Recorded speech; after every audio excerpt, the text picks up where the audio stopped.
Ladies and gentlemen, how you all doing? This is ColKoenig. This is Rangru. Hello, hello, hello. And folks, more monthly tournament coverage today. Today, of course, we are on Orsha East. Not North, as somebody out there might have suspected. Rank, who do we have, though? On the left-hand side in the blue, we have some new, calling WSN, playing the Panzer Division, or Panssari Division in Finnish. We're going to cast in a Finn who plays Finland. They have Vanguard income, right-hand side in red, with ColKoenig, playing third VDV, V for victory income. I want to say, that V for victory that we saw, I think it was last week, wasn't that a VDV division matchup as well? Honestly, I forgot what I had for breakfast today, so I can't tell you. Well, that's entirely fair, but you know what you do see over here on the Finnish side is that freaking Nimrod. I am so psyched for this thing. Oh, but 51 borders over here right in the middle, desperately kind of set up for the Chikaris and doing exactly what you expect to see. Oh, look at all this kind of stuff here that's definitely going to be sitting down. Well, they weren't able to save all the Chikaris, but they were able to save some of them, I suppose.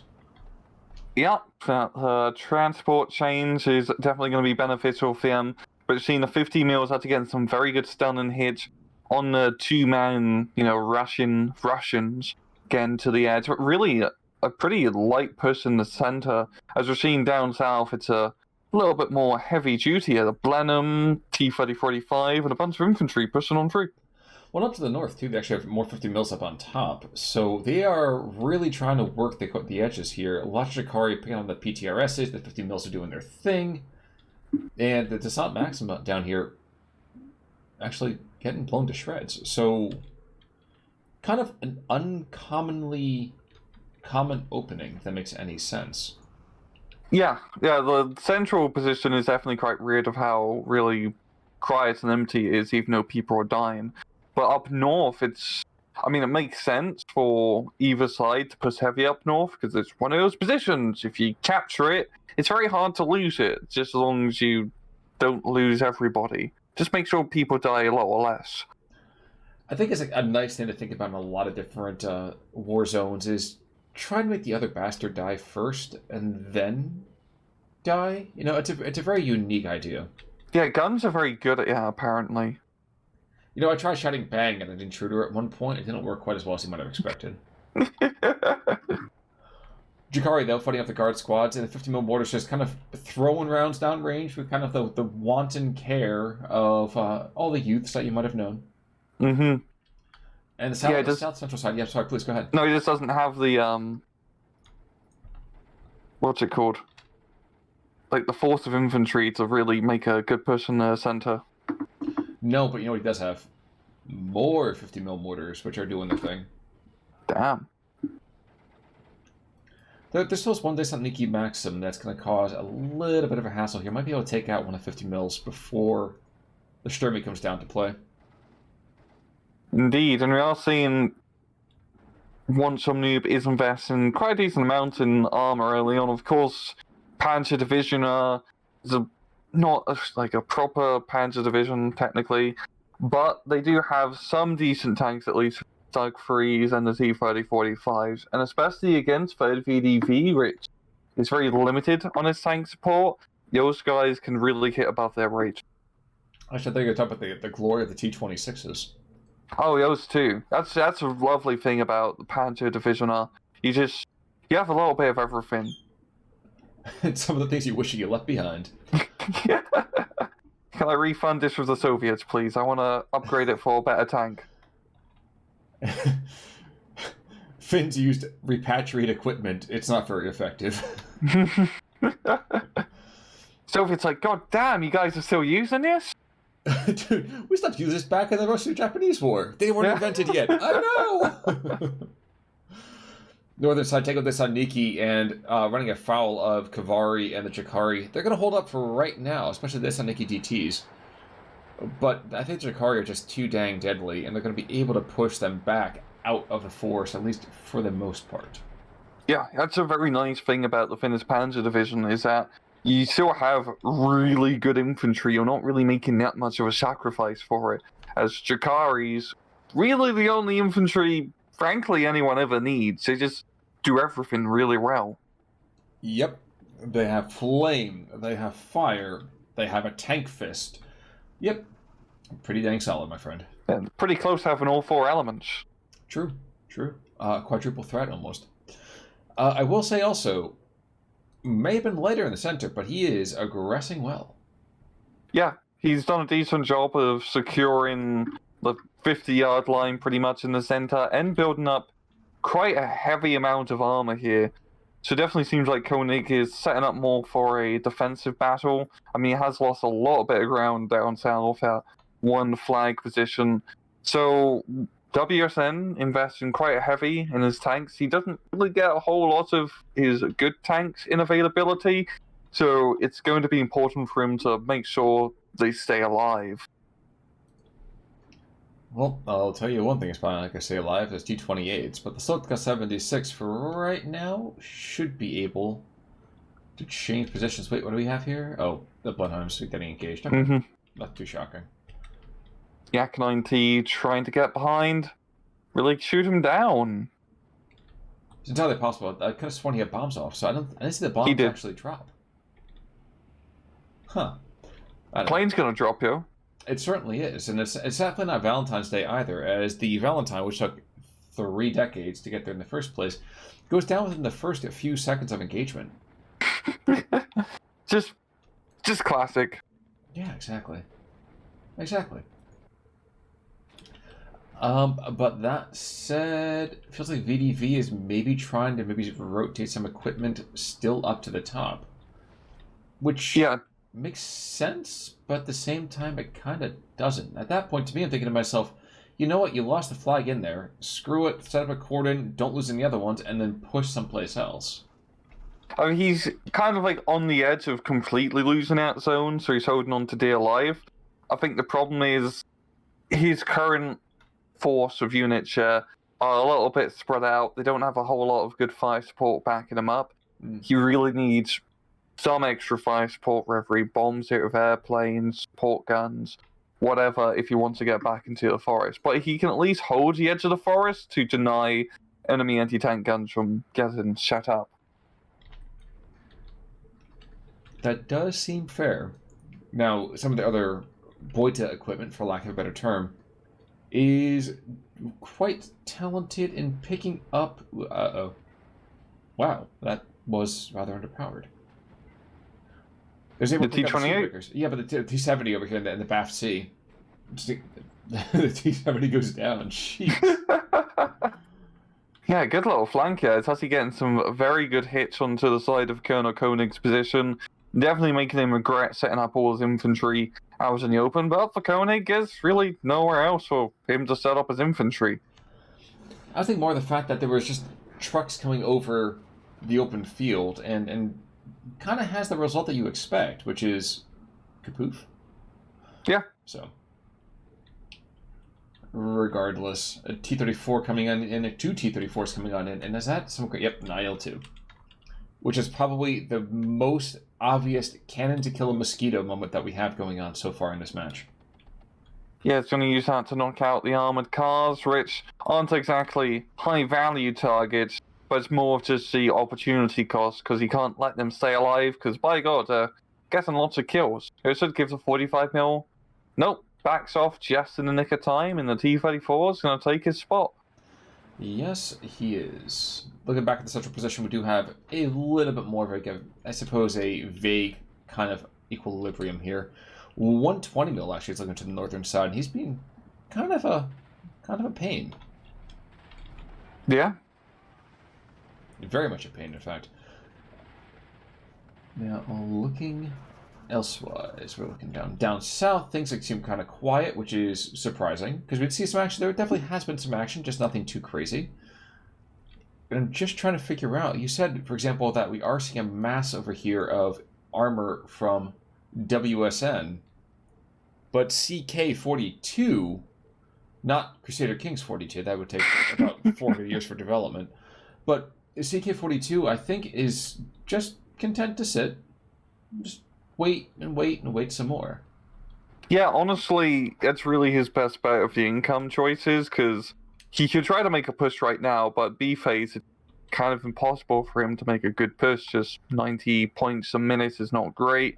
if he can survive till C phase and grind down WSN's rather limited, like, effective tank pool, he's going to be in a good position to, I'm not going to say, like, drop paratroopers on Helsinki, but, make a decent counterattack. I think they start dropping more of those bread baskets. Oh, yeah.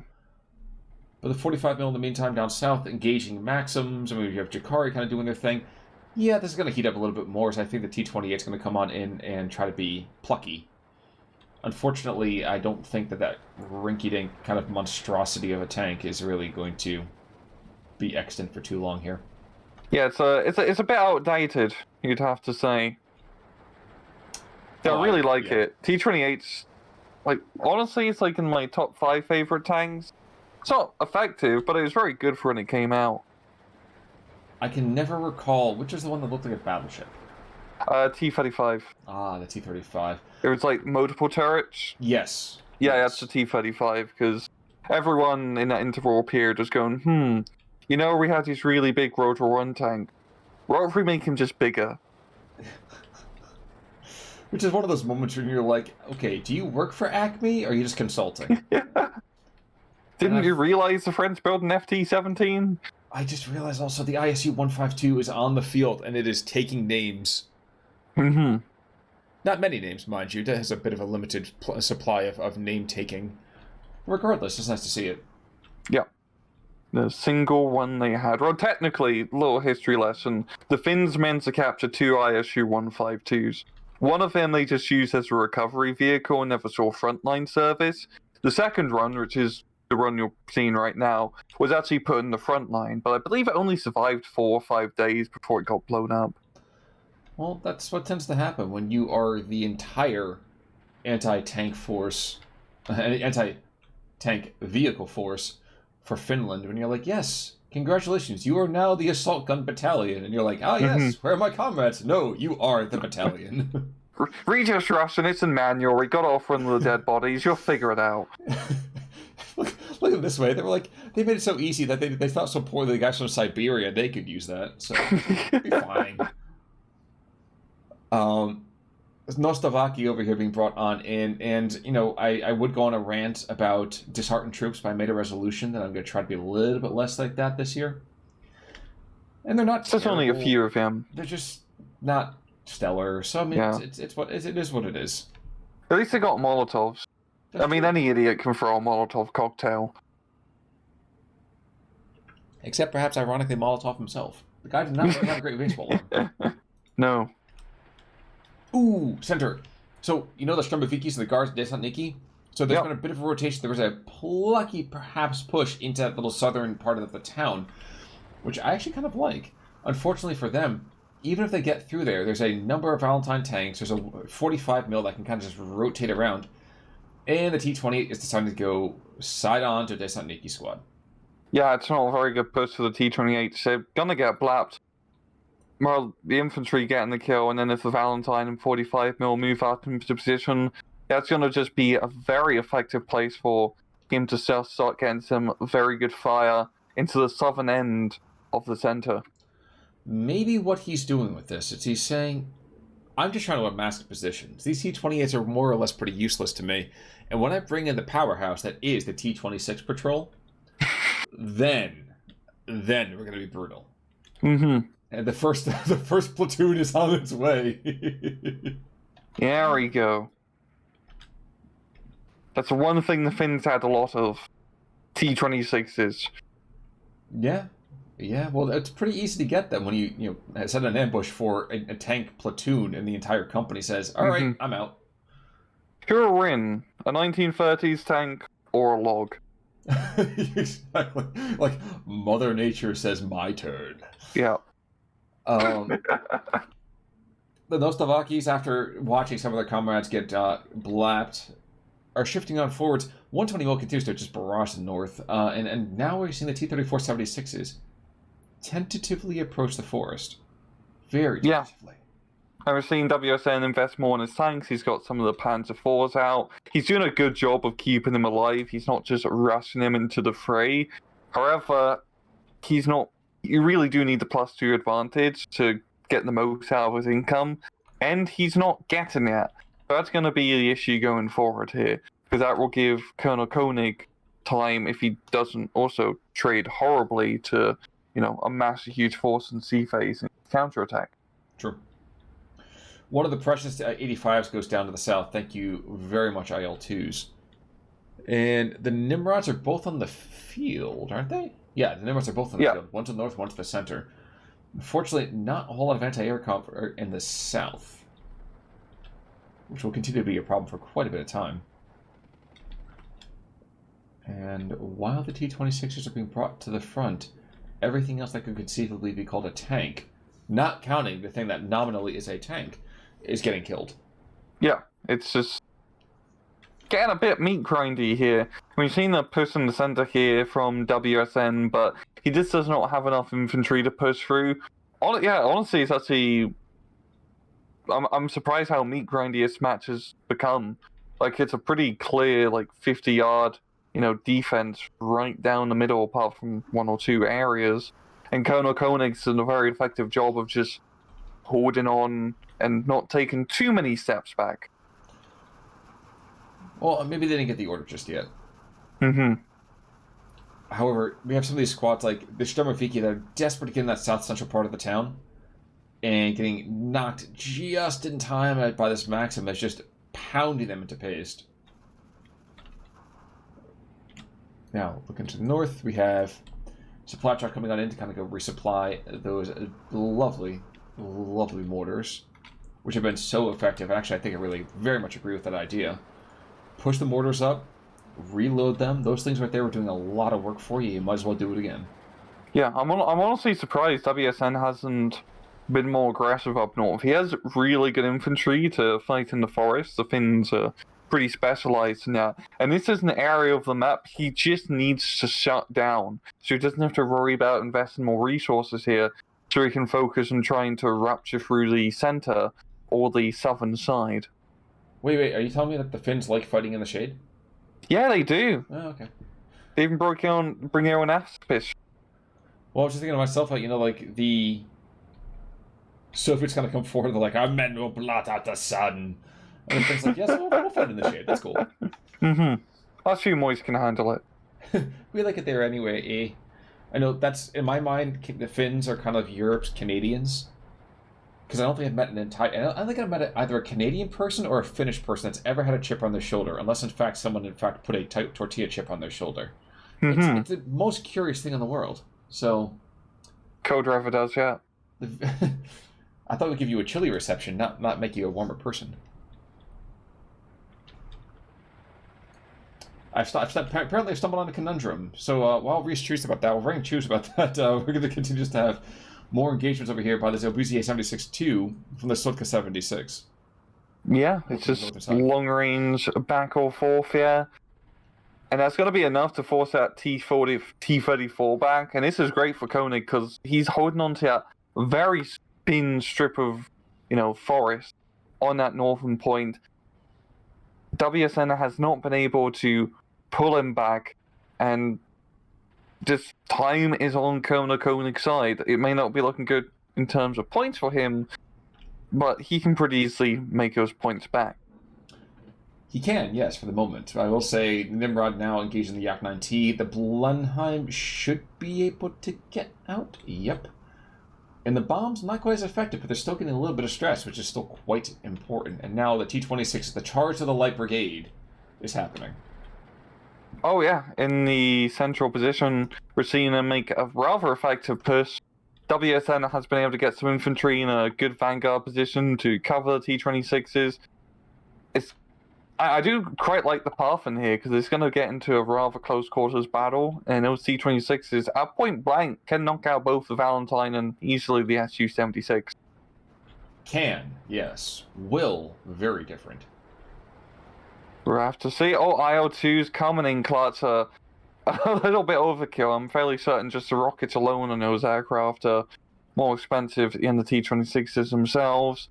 But opportunity rise, a very rare for a strike, because that is going to buy Colonel Koenig time and space for him to set up defenses where one Valentine does go down. But even then, it still buys him time, and time is what he needs. Well, and the last, I would say, column, but that's kind of being very, very generous, of T-26s, at least immediately, being deployed to the south. 6 of them to kind of join 2 that are a couple hundred meters north. And this has been a quiet sector.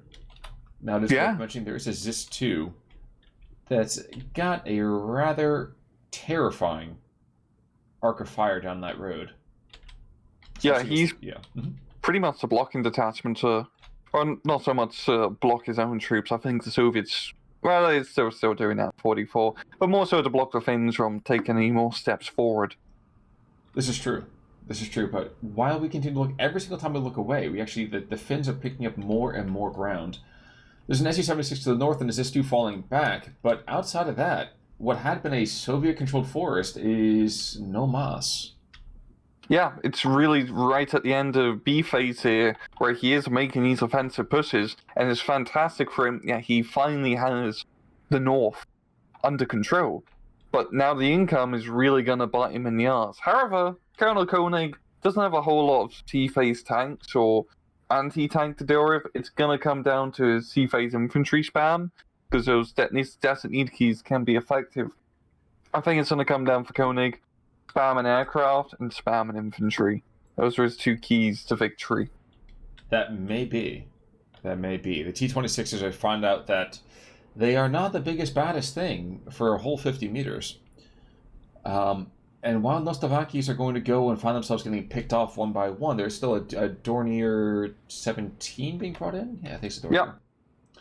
And all I can do is carry 1 500-kilogram bomb, which is kind of pathetic. It might be pathetic, but it also can be very, very dangerous. And he did not get it off. No. Got stressed out. Good strafing run from the Ac-9. And the last couple of T-26s are desperate to get out of that line of fire that's just murdering them.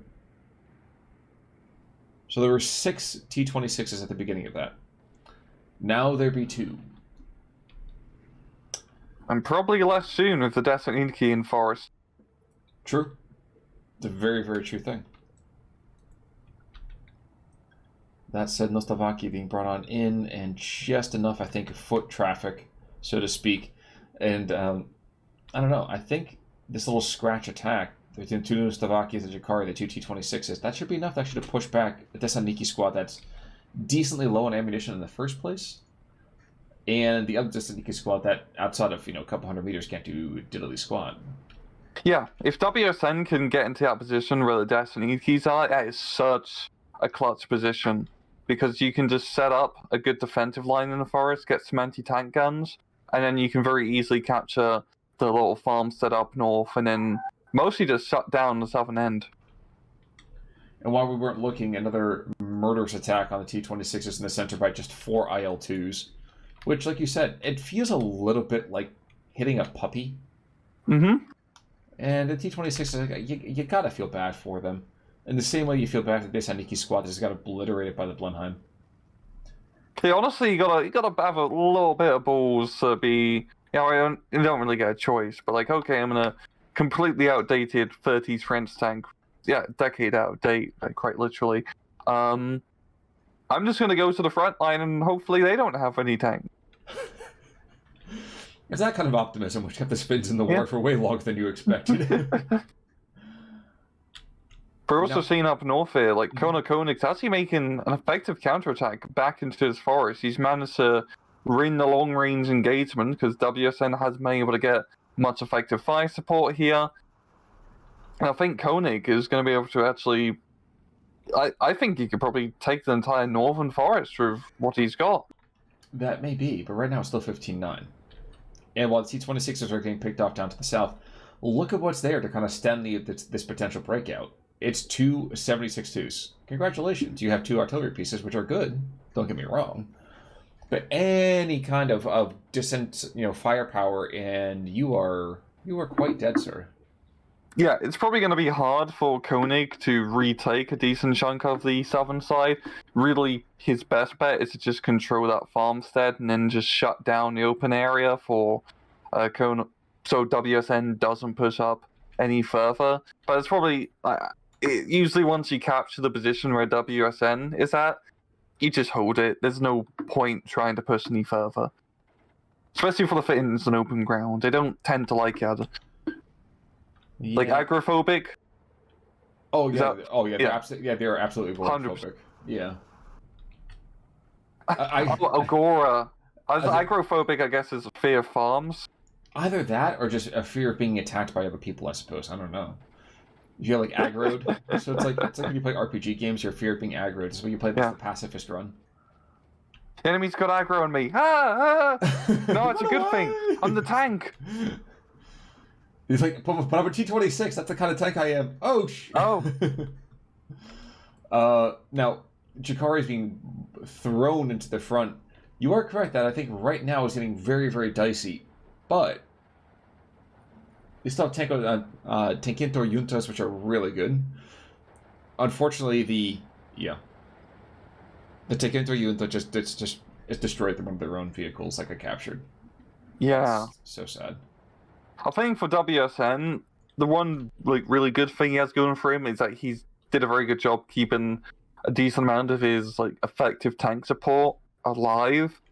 So if he can use those to keep trading effectively, because Koenig doesn't have a whole lot of effective tanks, that's really his best bet. He still has a lot of infantry he can spam, and his infantry is bloody fantastic. It's just going to come down to a trading game. It's just the income, the 70-point difference, is not in his favor. That's true. That's true.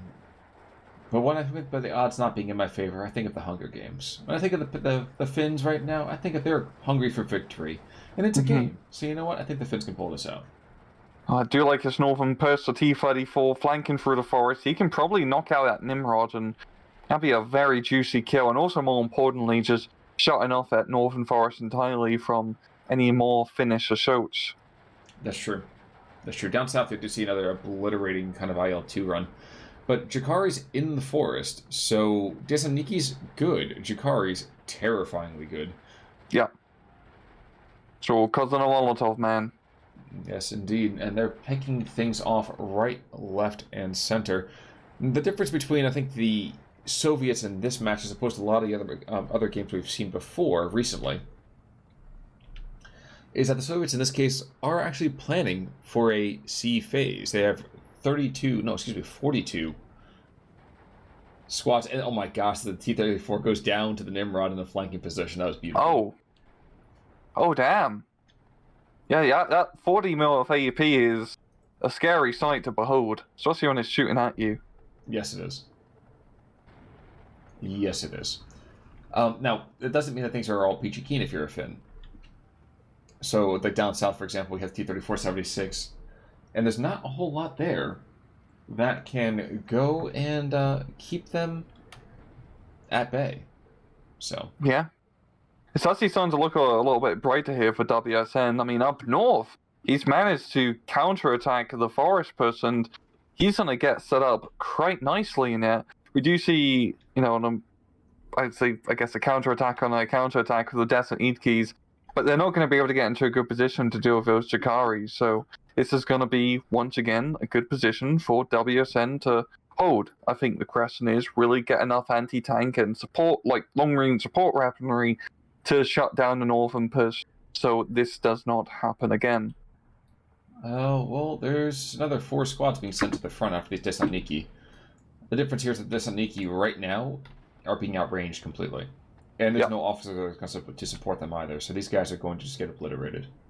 That's a problem with VDV division, is you have some really awesome infantry, because Desantniki are ridiculously cost-effective for 15 points. They're frankly OP, but they're only good in one very niche role, and that is very close-range CQC fights. Unfortunately, the Finns are better at just CQC fights. Yes. And doubly so when they're sitting in green cover. And Desantnikis are like, we have a DT, light machine gun. And it's like, okay, cool. Like, we have 15 guys. What do you got? And you're like, I see your point, and I cannot race you. Time to fold, sir. Yep. All our guys got SVTs. That's a venereal disease, isn't it? Yeah. We did say the VDV. I was only assuming. The worst one's the NKVD. That's true. That's true.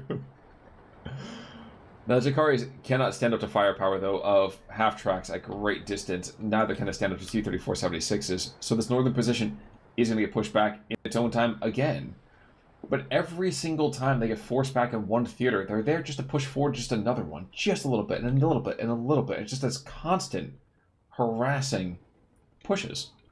Yeah, WSN's done a very good job now of just playing the... Well, both sides are actually kind of getting a bit desperate and playing the entirety of the map a bit more aggressively, and we are seeing that of just how things are fluctuating.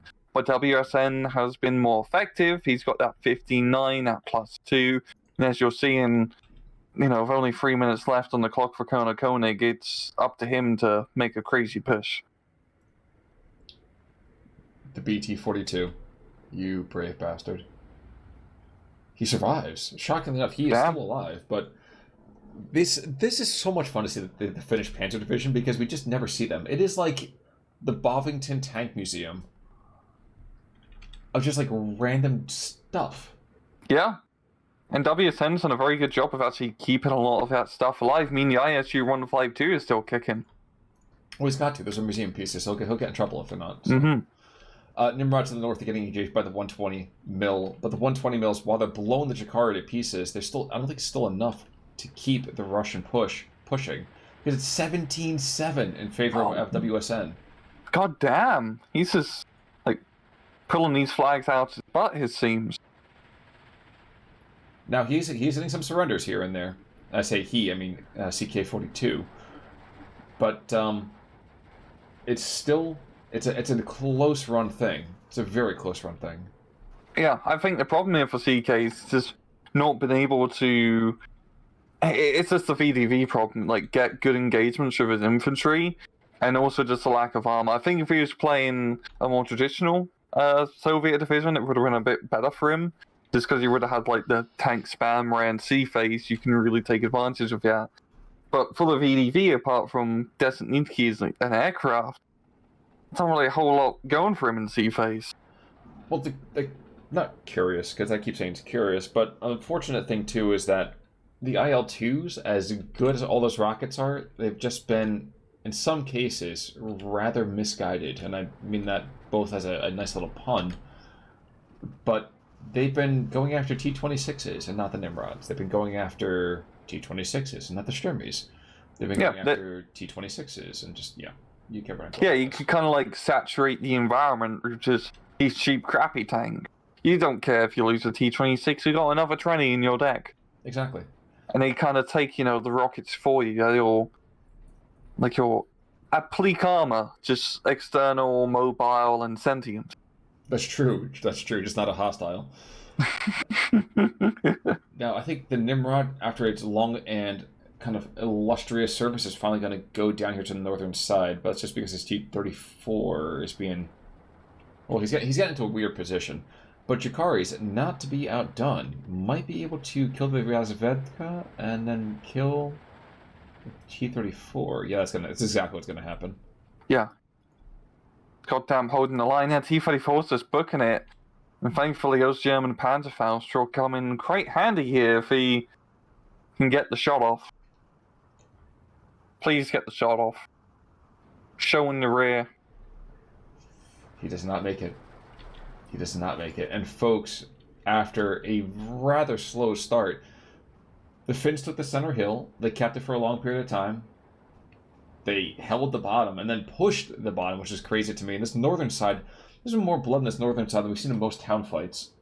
Yeah, I'm honestly quite surprised it's still going on, because, like I said at the start, it usually happens and then everyone just kind of leaves it alone. But no, both players have been able to go in and out of that forest, cashing in their checks, and there's probably a lot of bodies they're going to have to clean up after the fact. It's entirely possible. I hate to be the guy, what was that game that came out a couple years ago? Space Janitor? What that was? Oh, yes. It's the Spaceship Janitor game. It's a really relaxing game. Oh, yeah, absolutely. I mean, but if you can get past the whole idea of, oh, yes, I'm grabbing a man's torso and putting him away, it's... But someone's got to do it. Yeah, it's true. I mean, that's true. People just leave torsos around. It's just... things have really gone downhill. Yeah, and you got to feel bad for those guys, because those ones who are just a head or an arm, they've got no body to go with. That's probably the best like dad pun I've had in like a few weeks. I've been practicing, man. I get little conlings coming soon. So Yeah. 34-45, and Orsha East falls over here to the Finns, and WSN, I have to really love his little icon there in the meantime, but KD, nearly flat. Yeah, that's close. Then looking at the kills. IL2, 2 real kills and then 3 T26s. The Valentine getting a real kill and 2 T26s.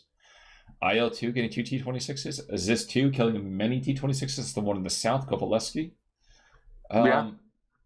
And the losses. Here's I'm kind of interested. I would say fascinated, but that's really kind of overselling it. The sword cut that decently well. The ISU did not kill as much as I expected him to. No, he just kind of he played it very defensively, which is what you got to do when you only have a single one. He just kept it back and used it to deny pushes rather than trying to assault with the assault gun. So Alakula, in the meantime, the ITPSV, the Nimrod, this is the guy who killed a couple of T-34s by himself and then just held down the line. So definitely, I think, an unsung hero, and I will heartily sing of his praises for quite a bit of time. So very well done to him. Mm-hmm. Any final thoughts, though, sir? No, good match. Well, folks, in that case, then, until next time, I'm Con Ulrich. I'm Rangru. Take it easy.